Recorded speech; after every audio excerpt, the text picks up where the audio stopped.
किस तरह से आख्यान बना देता है। मैं समझता हूँ मैं समझता हूँ कि संविधान की आलोचना के संदर्भ में जो बातें कही जाती है, वो केवल इस वजह से कही जाती है क्योंकि संविधान को उन लोगों ने महसूस नहीं किया है, संविधान को उन लोगों ने अनुभूत नहीं किया है। मैं यहाँ पर कुछ संविधान पर जो संकट या चुनौतियाँ जो आती है, उस विषय पर भी बात करना चाहूँगा। मैं यहाँ पर बिल्कुल न्यायपालिका का सम्मान करते हुए ये बात रखना चाहूँगा। हमारे जो चीफ जस्टिस महोदय हैं, उन्होंने अभी कुछ दिनों पहले जब हम लोग 15 अगस्त को अपना स्वतंत्रता दिवस जब मना रहे थे, तो सुप्रीम कोर्ट की जो बार एसोसिएशन है, उनके कार्यक्रम में उन्होंने एक बात कही। उन्होंने बात कही कि जो हमारी व्यवस्थापिका है, हमारी जो पार्लियामेंट है, उस पार्लियामेंट में विधेयकों पर पर्याप्त चर्चा नहीं होती है और पर्याप्त चर्चा न होने की वजह से लिटिगेशन ज्यादा होते हैं। मैं बिल्कुल इस बात को मानता हूँ कि 70-72 सालों में हम लोगों ने इस बात को लगातार महसूस किया है कि हमारे संविधान निर्माताओं ने जिस उद्देश्य से भारत में संसदीय लोकतंत्र की स्थापना की है, संसद हमारे देश की जनता का प्रतिनिधित्व करती है और वहां पर यदि विधेयकों पर पर्याप्त चर्चा नहीं होती है, तो उसकी वजह से लिटिगेशन होता है, इसमें कोई दो राय नहीं। लेकिन मैं एक बात आपको यहाँ पूरी तरह से कहना चाहूंगा कि अगर संसद में पर्याप्त चर्चा नहीं होती है या संसद के बनाए गए विधेयक में किसी भी प्रकार की समस्या है, तो हमारी न्यायपालिका बिल्कुल स्वतंत्र है अमेरिका की उस न्यायपालिका की भांति जो दुनिया भर में जुडिशियल रिव्यू के लिए जानी जाती है। आप देखिएगा 70-72 साल के संवैधानिक इतिहास में हमारी संसद ने हमारी न्यायपालिका ने किस तरह से संसद के द्वारा बनाए गए कानूनों को जुडिशियल रिव्यू के अंतर्गत रद्द किया, ये इस बात का एग्जाम्पल है। तो इसलिए किसी भी प्रकार का चिंता हमको दिखाई नहीं देती है। जैसे जैसे हमारा लोकतंत्र परिपक्व होता जा रहा है, वैसे वैसे हम लोग इस बात का लगातार सबूत दे रहे हैं कि भारत का संविधान एक जीवंत आख्यान है। आप देखिएगा, परियार सर ने एक बहुत सुंदर टिप्पणी की थी कि चर्चिल भारत के संविधान की आलोचना करते हैं। चर्चिल हमारी संविधान सभा को एक एक समुदाय की सभा कहते हैं, लेकिन चर्चिल साथ साथ में ये भी कहते हैं कि भारत का जो संविधान है वो ज्यादा समय तक टिकेगा नहीं। चर्चिल ये भी कहते हैं कि भारत में लोकतंत्र की स्थापना की कोई संभावना नहीं है। चर्चिल ये भी कहते हैं कि भारत में लोकतंत्र जो है 2 दशक में समाप्त हो जाएगा। लेकिन मैं ये मानता हूं कि चर्चिल पिछले 70-72 वर्षों में कई बार गलत साबित हुए हैं। भले ही 1975 में हमारे देश ने आपातकाल हर जगह डायनासोरमय है। हम लोग एकदम संभल गए और हमारा लोकतंत्र जिस तरह से आगे बढ़ रहा है उसका एक एग्जाम्पल आपके सामने मैं एक और रखना चाहूंगा कि वो जिस तरह से भारत के लोगों पर, भारत के नागरिकों पर, हमारी परिपक्वता पर संदेह कर रहे हैं चर्चिल। आप देखिए हमने चर्चिल को किस तरह से गलत साबित किया है। हमारे लोकतंत्र में और नागरिकों की परिपक्वता का आप अंदाज लगाइए कि 6 महीने के भीतर हमारे देश के नागरिक अपना जब वोट देने जाते हैं तो वो राष्ट्रीय स्तर पर किसी और दल को पसंद करते हैं और राज्य स्तर पर भी किसी और दल को पसंद करते हैं। क्या ऐसा संभव है उस लोकतंत्र के बारे में जो टिप्पणियां करते थे चर्चिल, उसके बारे में जो जहां पॉलिटिकल साइंटिस्ट रॉबर्ट डाहल जैसे लोगों ने टिप्पणियां की थी कि भारत में लोकतंत्र 2 दशक में समाप्त हो जाएगा।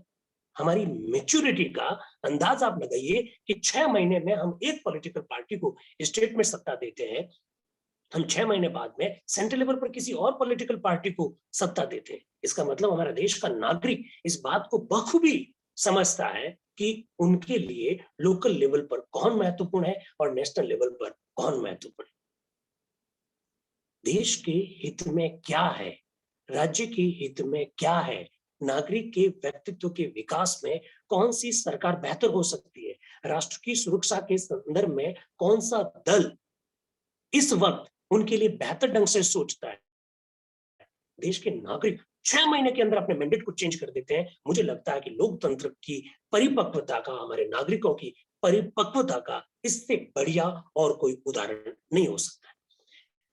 संविधान की कुछ आलोचना के संदर्भ में एक मैं बात कहना चाहूंगा जो परियार सर ने भी संकेत के रूप में कही है कि कोई भी संविधान अच्छा या बुरा नहीं होता है। डॉक्टर अंबेडकर ने स्वयं ने अपने शब्दों में संविधान सभा में एक बात कही है। कोई भी संविधान इस बात पर निर्भर करता है कि उसको चलाने वाले कौन है। डॉक्टर अंबेडकर ने बहुत सुंदर ढंग से कहा कि संविधान अच्छा या बुरा उसको संचालित करने वाले पर निर्भर करता है। एक बुरा संविधान भी अच्छा संविधान हो सकता है जब उसको चलाने वाले लोग अच्छे, और एक अच्छा संविधान भी बुरा बन सकता है जब सत्ता उन लोगों के हाथ में हो जो सक्षम नहीं है। ऐसा खुद डॉक्टर अंबेडकर ने कहा था। मैं आपके सामने ये बात क्यों लेके आना चाह रहा हूं, मैं एक एग्जांपल देना चाह रहा था कि जो जब हम लोग संविधान के प्रावधानों का दुरुपयोग करते हैं, तो वो डॉक्टर अंबेडकर जिसकी ओर संकेत कर रहे हैं कि एक संचालित करने वाले जो लोग हैं वो कौन है। आप देखिएगा, पश्चिम बंगाल में एक व्यक्ति किसी पार्टी के विधायक हैं और विधायक किसी और पार्टी से हैं, और पिछले एक वर्ष से वे किसी और पार्टी के साथ गलबैयां करके चलते हैं। और अफसोस इस बात का है कि पश्चिम बंगाल भी भारत का हिस्सा है। अफसोस इस बात का है कि वहां पर भी भारत का संविधान लागू होता है, लेकिन दल बदल के संदर्भ में उस पर किसी भी प्रकार का कोई एक्शन नहीं लिया जाता। ये कभी कभी बहुत दुखद स्थिति आ जाती है। हम संविधान को संचालित करते समय इन बातों को ध्यान रखें कि एक राज्य में एक कानून है, दूसरे राज्य में कोई और कानून है। ऐसे कैसे संभव है? ये जो हिपोक्रेसी है, ये लोगों की आस्था को डगमगाती है भारतीय संविधान के संदर्भ। मुझे लगता है इस संदर्भ में हम लोगों को सोचना चाहिए। एक बात की और मैं संकेत करना चाहूंगा, हालांकि भारद्वाज सर ने मुझे अनलिमिटेड समय दिया है, लेकिन मेरा लेक्चर जो है, यहाँ पर मैं गोवा में हूँ एक्चुअली में, और यहाँ राष्ट्रीय ध्रुव और सामुद्रिक अध्ययन जो संस्थान है, यहाँ पर मेरा लेक्चर 11:15 बजे ही निश्चित कर रखा है। इसलिए मैं अपनी बात को समाप्त करने से पहले एक बात मैं जरूर कहना चाहूंगा कि भारत के संविधान की खूबसूरती इस बात पर ज्यादा निर्भर करती है कि हम लोगों ने संविधान को कितना समझा है। राष्ट्रीय शिक्षा नीति जो अभी बनाई गई है वर्ष 2020 में, जिसकी घोषणा हुई, मुझे लगता है भारतीय संविधान का एक बेस्ट एग्जाम्पल है। त्रिभाषा फॉर्मूले की जो बात इस राष्ट्रीय शिक्षा नीति में कही गई, जिस तरह से हमारी जड़ों से जोड़ने की बात इस राष्ट्रीय शिक्षा नीति में कही है, वो संविधान का रिफ्लेक्शन ही है, ऐसा मुझे दिखाई देता है। मैं यहाँ पर के संतानम साहब ने जो बात संविधान सभा में कही थी, उस बात को यहाँ पर कोट करके अपनी बात को समाप्त करना चाहूंगा।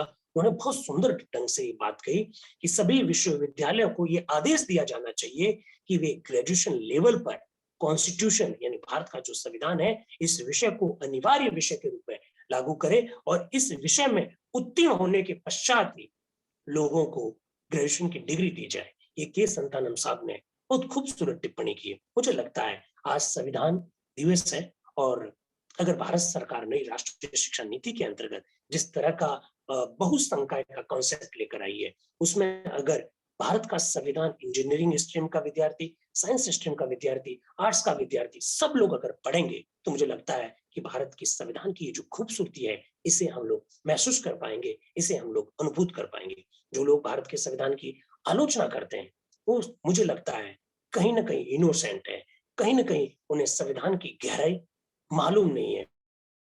संविधान सभा की जो बहस है, उन बहस को पढ़ने से ही हम संविधान को अनुभूत कर सकते हैं। दुनिया का सबसे खूबसूरत दस्तावेज पर आज मुझे मेरी बात को रखने का मौका इस अध्ययन केंद्र ने जो दिया है, सुनील चौधरी सर हमारा हमेशा मार्गदर्शन करते हैं, और मैं अक्सर ये कहता हूँ, जब मुझे सेंटर में बात करने का मौका मिला है, मैं अक्सर ये कहता हूँ कि ये संविधान की खूबसूरती है कि देश की राजधानी दिल्ली में 600 किलोमीटर दूर बैठे व्यक्ति को अगर अपनी बात को रखने का मौका अगर इस अधिकार के साथ दिया जाता है, तो ये केवल भारत के संविधान में ही संभव हो सकता है। इस प्रकार का समावेशी जो भारत का संविधान बनाया गया है, उस पर मुझे बात रखने का मौका दिया। मैं रमेश भारद्वाज सर का तहे दिल से आभार व्यक्त करता हूँ। आपकी मुस्कान, आपका हमेशा मोटिवेशन, महेश कौशिक सर से तो मैं फेसबुक पे भी जुड़ा हूँ, हमेशा सर की टिप्पणियां देखता हूँ, और समस्त मित्रों का मैं आभारी हूँ कि मुझे इस अवसर पर, इस खूबसूरत पल पर मुझे अपनी बात को रखने का अवसर दिया। आप सभी का बहुत बहुत आभार, थैंक यू वेरी मच। और मैं माफी भी चाहूंगा कि मुझे अनलिमिटेड समय देने के बावजूद भी मैं अपनी बात को ज्यादा आगे नहीं बढ़ा पा रहा हूँ क्योंकि 11:15 बजे मुझे एक और व्याख्यान देना है।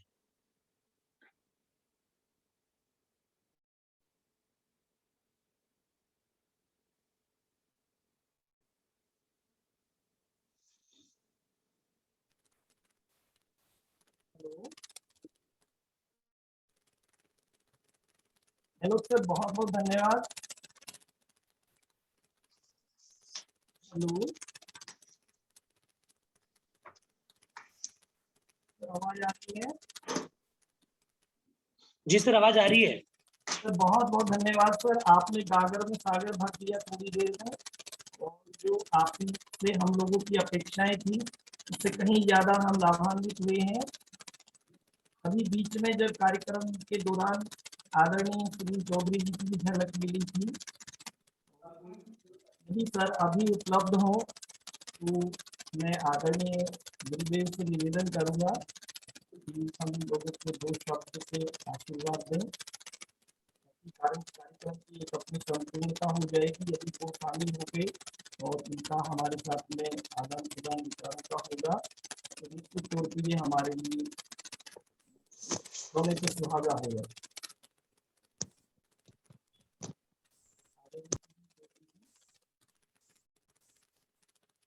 बहुत बहुत धन्यवाद रमेश भारद्वाज सर। और आज ये हमारे लिए बहुत गर्व की बात है कि आज इस विलंब के बावजूद भी हमारे साथ हमारे बड़े भाई, हमारे पीजी कॉलेज शिवपुर के प्रधानाचार्य जी, आचार्य राठौर सर हमारे साथ हैं। और ये निवेदन मैंने कल ही कर दिया था कि राठौर सर जो हमारे परिवार के सबसे अग्रज भ्राता के रूप में हैं, आचार्य हैं, प्राचार्य हैं, प्रधानाचार्य हैं।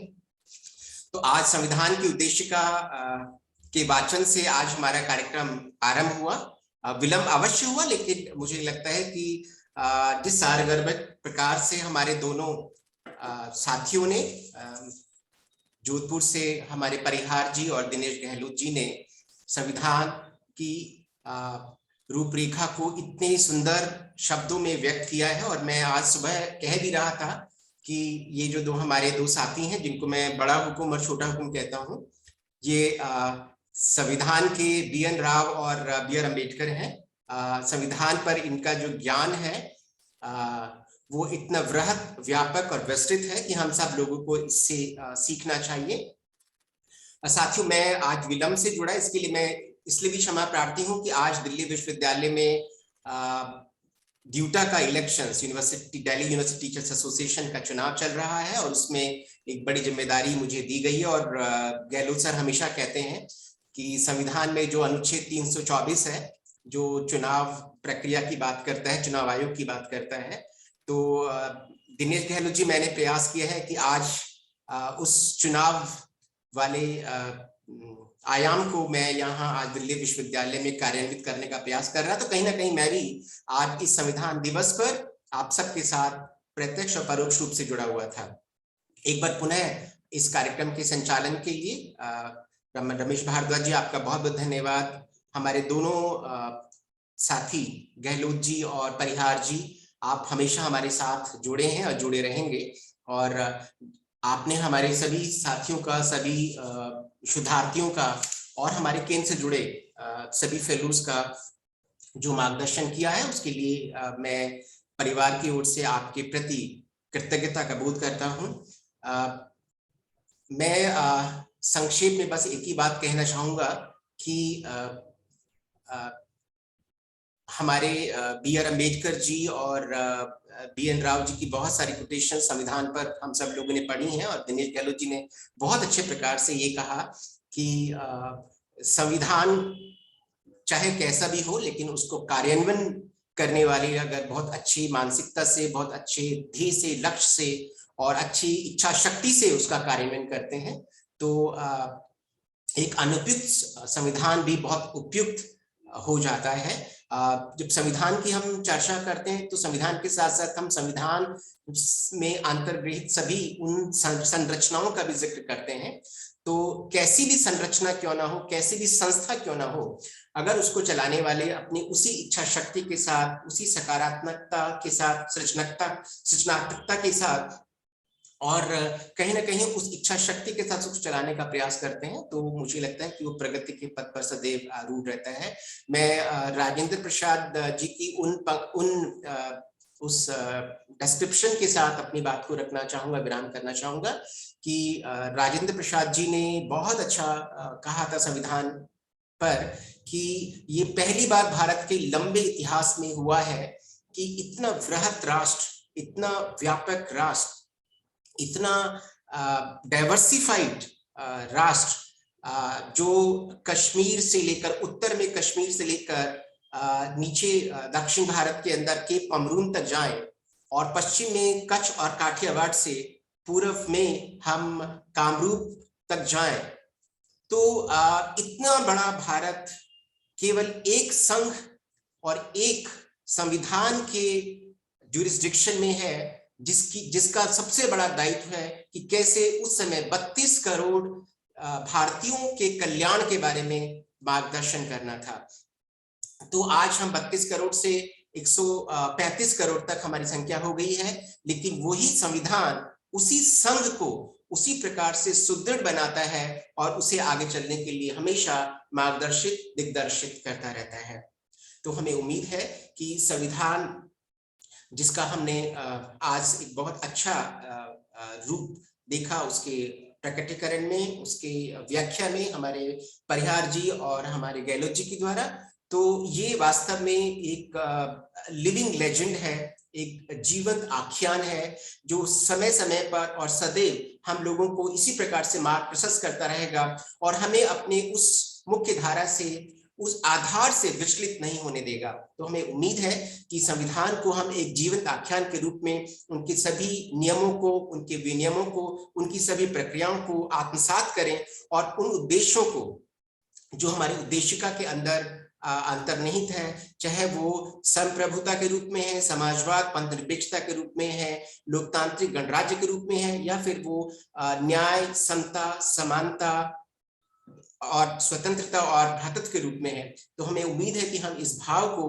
अपने जीवन में भी और अपनी संस्थाओं में भी इसी प्रकार से आत्मसात करेंगे, कार्यान्वित करने का प्रयास करेंगे, ताकि संविधान के बारे में जो हमारे निर्माताओं ने प्रारंभ में कहा था कि ये संविधान वास्तव में हम सब लोगों को प्रगति के पथ पर अग्रसर करने का एक बहुत महत्वपूर्ण आधार है, मार्गदर्शक है। तो एक बार पुनः मैं वैश्विक अध्ययन केंद्र की ओर से प्रथम सेवक आप सबका धन्यवाद ज्ञापन करता हूं और विशेष धन्यवाद देता हूं हमारे राठौर भाई जी का, हमारे गहलोत जी का, हमारे हरिराम परिहार जी का, हमारे जॉइंट डायरेक्टर रमेश भारद्वाज जी का और आप सभी लोगों का, सभी फेलो नवरत्नों का, मेरे स्टूडेंट स्कॉलर्स का और इस कार्यक्रम में जुड़े सभी साथियों का, जिन्होंने आज संविधान दिवस पर एक नए प्रण के साथ इसके सब मूल उद्देश्यों को अपने जीवन में आत्मसात करने का प्रण लिया है। तो एक बार फिर बहुत बहुत धन्यवाद। Over to you professor Ramesh Bhardwaj ji. आपने इस कार्यक्रम को एक पूर्णता प्रदान की सर।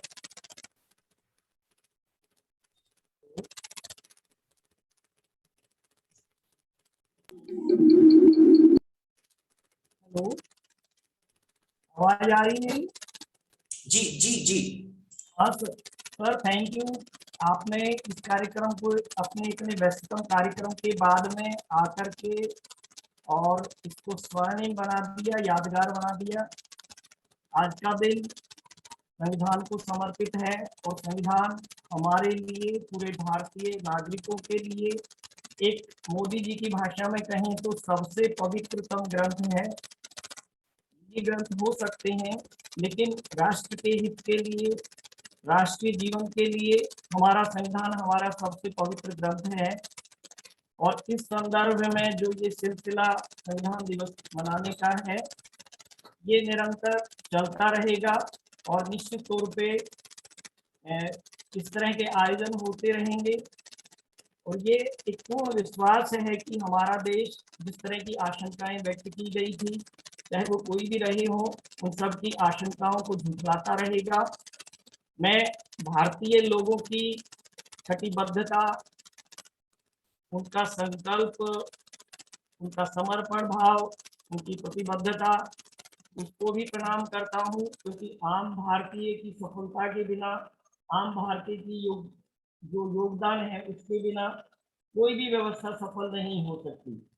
ठीक है, एक तरफ हमारे संविधान निर्माताओं ने संविधान का निर्माण किया, हमारे नेताओं ने उनको क्रियान्वित करने का प्रयास किया, किंतु दूसरी तरफ इस देश का जो लगभग 140 करोड़ भारतीय है, वो भी इसकी सफलता के लिए मैं समझता हूँ उत्तरदायी है।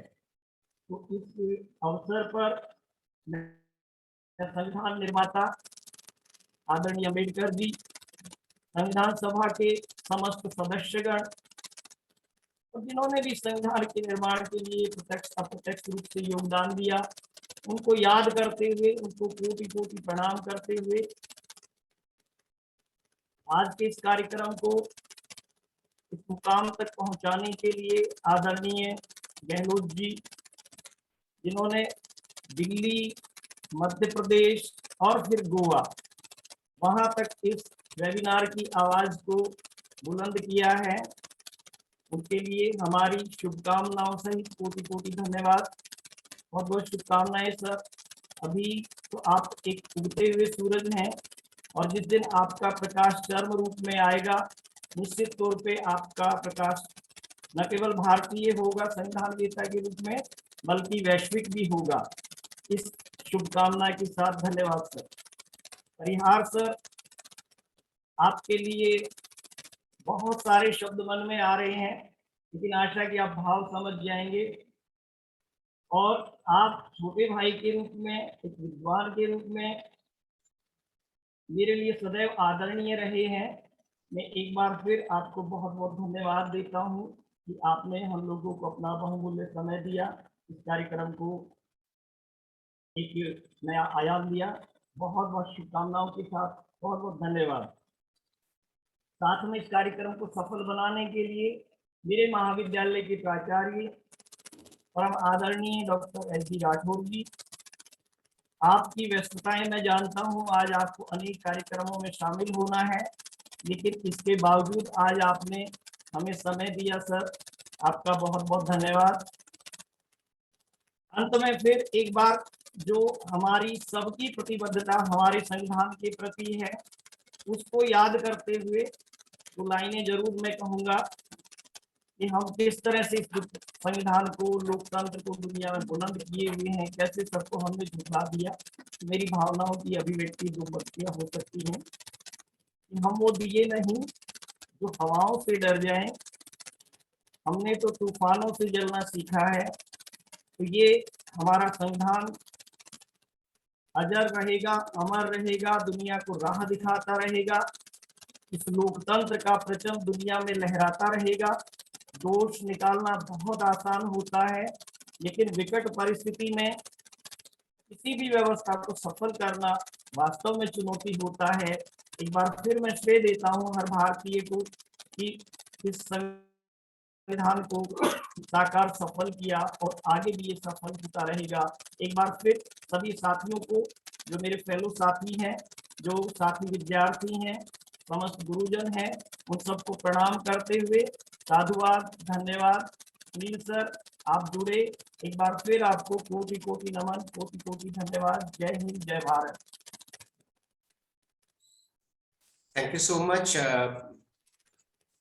रमेश भारद्वाज सर, और एक बार पुनः धन्यवाद हमारे शिवपुर परिवार को, जो आज वैश्विक अध्ययन केंद्र परिवार के साथ इस कार्यक्रम को साझा रूप से संचालन कर रहा है। बहुत बहुत धन्यवाद राठौर भाई, आपको बहुत बहुत धन्यवाद, बहुत बहुत धन्यवाद। नमस्कार।